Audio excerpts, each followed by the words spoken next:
Hello students, today we will see about class 7th maths 10th lesson देख रहे थे हम बैंक्स एंड सिंपल इंटरेस्ट, जिसकी आज हम प्रैक्टिस सेट 40 देखने वाले हैं। फर्स्ट क्वेश्चन है, if Rihana deposits 1500 rupees in the school fund at 9% per एन्यूम। PCPA का मतलब क्या होता है? परसेंट पर एन्यूम। एन्यूम मतलब साल, हर साल 9% उसको 2 ईयर्स के लिए वो हिसाब से उन्होंने डिपॉजिट किए रिहाना ने 1500 rupees. So what is the total amount she will get? तो उसको 2 ईयर्स के बाद में कितने टोटल अमाउंट मिलेंगी? तो चलिए सॉल्व करते हैं। हमको पहले लिखना चाहिए जो पैसे होते हैं, जो रुपए होते हैं, वो डिपॉजिट कर रहे हैं या किससे उधार ले रहे हैं, तो वो होता है प्रिंसिपल, जिसको P बोलते हैं, वो है 1500 रुपीज़। रेट ऑफ इंटरेस्ट ये है 9%, सो वो रहता है R 9%। उसके बाद है कितना टाइम लिया? 2 ईयर्स, तो T is equals to 2 years. तो हमको मिल चुका है हमारा जितना भी गिवन डाटा है, और वो गिवन डाटा के हिसाब से हमको सॉल्व करना है। So total interest is equals to P into R into T upon 100। So 1500 into R कितना है? 9 इंटू T कितना है? 2 अपॉन 100, 0 0 कट। सो 15 2 जार 30, 9 3 जार 27 और ये 0। ठीक है। सो 270 रुपीज़ उसको मिलेंगे। अब ये तो इंटरेस्ट मिलेगा, उसको पैसे कितने मिलेंगे? So amount is equals to principal plus interest. Okay, so principal कितना है? 1500 प्लस इंटरेस्ट कितना लगा? 270। सो 1770 रुपीज़ इतना उनको अमाउंट मिलेगा, इतने पैसे उनको वापस मिल जाएंगे। तो इतना उनको फ़ायदा कितना हुआ? 270 रुपीज़ का। ठीक है। उसके बाद है question second, Jethalal took a housing loan of 2,50,000 rupees from a bank. Jethalal इन्होंने क्या किया? 2,50 लाख रुपीज़ बैंक से इन्होंने हाउसिंग लोन लिया, यानी घर बनाने के लिए लोन, 10% पर एन्यूम पर 5 ईयर्स के लिए। So what is the yearly interest he must pay and the total amount he returns to the bank. So उन्होंने ईयरली इंटरेस्ट कितना पे करना चाहिए और टोटल अमाउंट उन्होंने कितनी बैंक में वापस करनी चाहिए। सो मैंने आपको पहले क्वेश्चन में ही बताया था कि लोन लिया होगा, किससे उधार लिया होगा, कुछ डिपॉजिट किया होगा, तो वो हो जाता है principal. So principal P is equals to 2,50,000 rupees. ठीक है। PCPA परसेंट पर एन्यूम अगर दिख रहा होगा तो ये रेट ऑफ इंटरेस्ट ही रहता है। So R is equals to 10% और 5 ईयर्स क्या है? ये टाइम है। So T is equals to 5 years. और दूसरी बात ध्यान में रखना चाहिए कि टाइम ये ईयर्स में ही रहना चाहिए। समझ में आया? उसके बाद हमको तो पता है क्या टोटल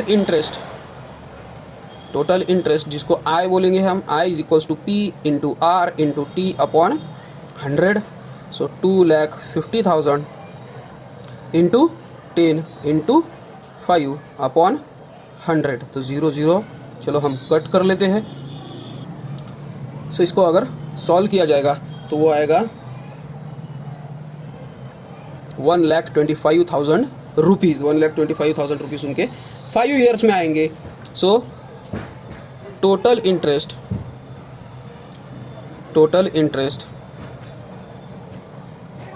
इन 5 ईयर्स, 5 ईयर्स में टोटल इंटरेस्ट कितना है? 1,25,000। Hence total interest in 1 year, तो एक साल में कितना होना चाहिए?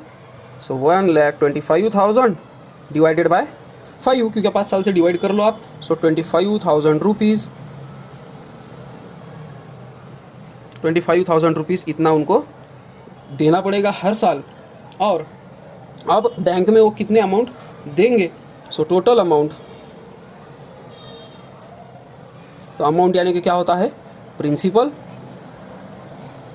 Plus interest, principal plus interest. अब प्रिंसिपल कितना था, कितना रुपये लिया था? 2,50,000 प्लस इंटरेस्ट कितना है? 25,000 नहीं, क्योंकि ये एक साल का है, हमको कितने साल का चाहिए? 5 ईयर्स का। सो 5 ईयर्स का कितना है? 1,25,000, 1,25,000 और 1,25,000 को अगर ऐड कर दिया तो 3,75,000 रुपीज़ इतना टोटल इंटरेस्ट आ जाएगा।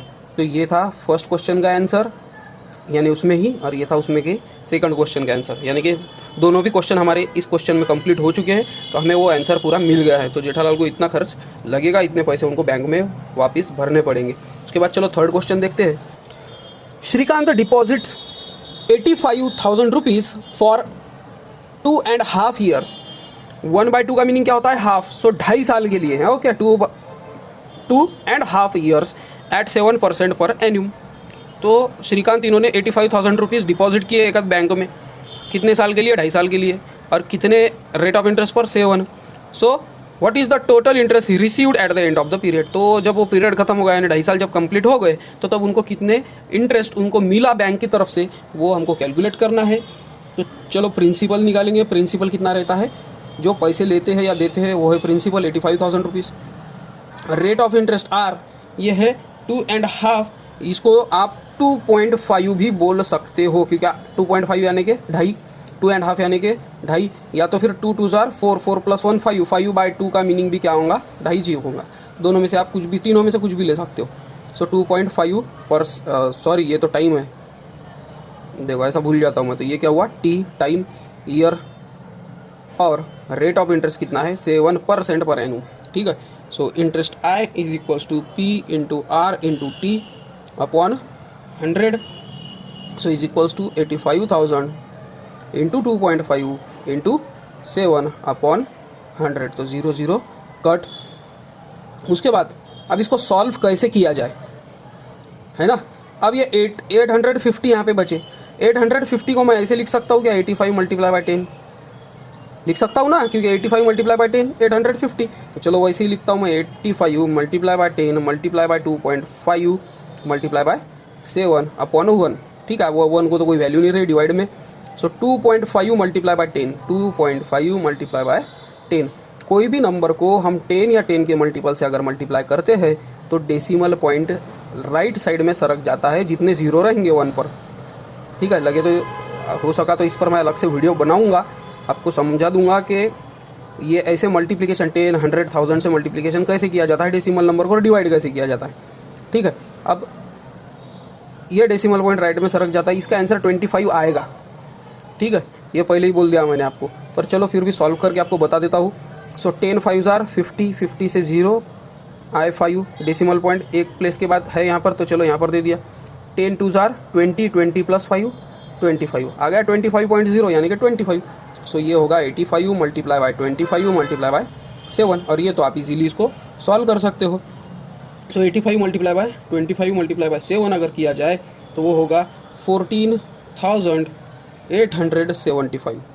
तो इतना इंटरेस्ट उसको उतने पीरियड के बाद इतने पैसे उनको मिलेंगे, यानी 2.5 साल के बाद श्रीकांत को 14,875 रुपीज़ वापस मिलने वाले हैं। इतना रेट ऑफ इंटरेस्ट उनको मिलेगा। और अगर पूरे पैसे पूछा जाए तो इसमें प्लस 85,000 कर दो, तो ये दोनों की जो प्लस होंगी उतने पैसे उनको वापस मिलेंगे। ओके। उसके बाद क्वेश्चन 4 है। At a certain rate of interest the interest after 4 years on 5,000 rupees principal is 1,200 rupees. कुछ तो भी रेट ऑफ इंटरेस्ट उन्होंने लगाया हुआ होगा। तो 4 साल के बाद 5,000 रुपीज़ पर उनको वापस कितना मिला? 1,200 रुपीज़। इतना इंटरेस्ट उनको मिला। What would be the interest on 15,000 rupees? 15,000 rupees पर कितना इंटरेस्ट लगेगा अगर वही same rate of interest apply किया गया तो? ओके। तो क्वेश्चन को, अब ये बड़ा क्वेश्चन है, आपको धीरे धीरे समझाता हूँ मैं। पहले हम एक स्टेप जाते हैं तो आपको समझ में आ जाएगा। क्या क्या दिया है वो लिख लेंगे हम पहले। सो हमको प्रिंसिपल दिया है 5,000 रुपीज़, तो principal P is equals to 5,000 rupees. फिर हमको टाइम भी दिया है 4 years, time T is equals to 4 years. फिर हमको ये क्या है? रेट ऑफ इंटरेस्ट नहीं है, ये क्या है? इंटरेस्ट है सिर्फ। So interest I is equals to 1,200 और रेट ऑफ इंटरेस्ट यही तो दिया नहीं है, यही पूछा गया है उन्होंने। So I is equals to P into R into T upon 100। Okay. So इसमें से जो वैल्यू नहीं दी होंगी उसको अलग से रखो और बाकी का सेम रखो। सो I 100 यहाँ पर डिवाइड है, यहाँ पर जाने के बाद multiply is equals to P into R into T, फिर से I इंटू 100। अब R नहीं देकर हमको, ये देखो है ना। सो P और T ये दोनों भी किस में है? मल्टीप्लाई में। तो यहाँ पर लेके जाओ, चलो डिवाइड में आ जाएंगे। P इंटू T ये डिवाइड में आ गए इज इक्वल्स टू R। ये हो गया रेट ऑफ इंटरेस्ट। तो चलो रेट ऑफ इंटरेस्ट निकालते हैं हम। So R is equals to I 5,000 100 जैसे कि वैसे divide by P 5,000 sorry I 1200 ही है, 1200। सॉरी मैं लिखते ही जा रहा हूँ और वीडियो में दिखा नहीं, चलो इसको डबल से एक्सप्लेन करता हूँ मैं। हाँ, so R is equals to क्या था, I into 100 upon P into T. Hence R is equals to I की वैल्यू कितनी है 1200 into 100 divided by P 5000 into T 4 years। ठीक है, अब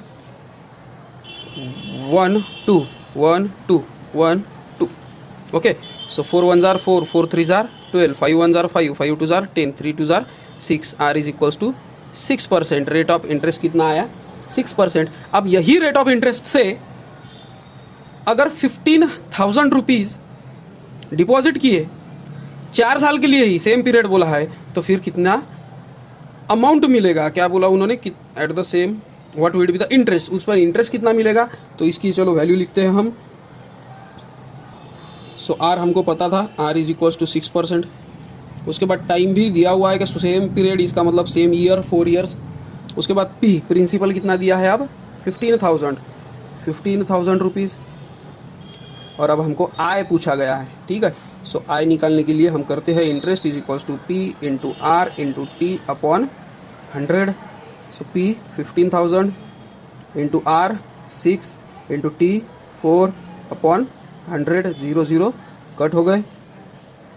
सो अब इसको मल्टीप्लाई करने के लिए 150 multiply by 6, 6 0 0, 6 5 jar 30, 3 carry, 6 1 jar 6 plus 3 9, बचे क्या 4 multiply by 4, 4 0 0, 4 0 0, 9 4 jar 36।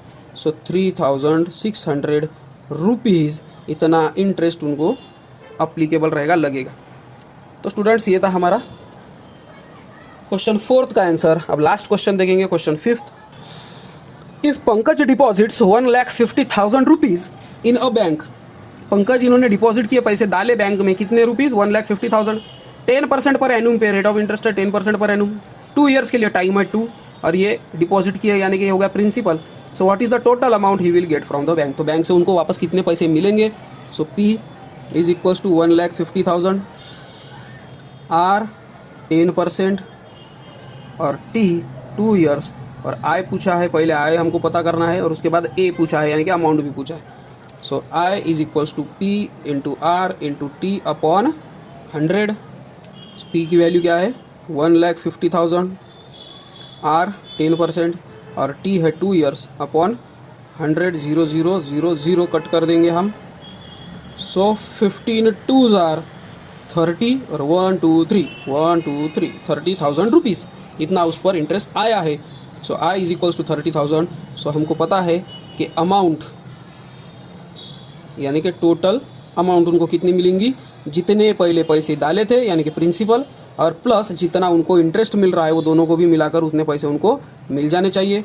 So principal है 1,50,000 प्लस 30,000, सो ये आएगा 1,80,000 रुपीज़। ओके, सो इतने पैसे उनको मिलेंगे। सो स्टूडेंट्स ये थी हमारी प्रैक्टिस सेट 4D। मिलते हैं हम प्रैक्टिस सेट 4D1 में। वीडियो देखते रहिएगा, चैनल को लाइक करो, सब्सक्राइब करो, शेयर करो हमारे दोस्तों में, और ऐसे ही वीडियो देखते रहिए। और कोई क्वेश्चन होगा तो मुझे कमेंट में ज़रूर पूछिए। Till then bye.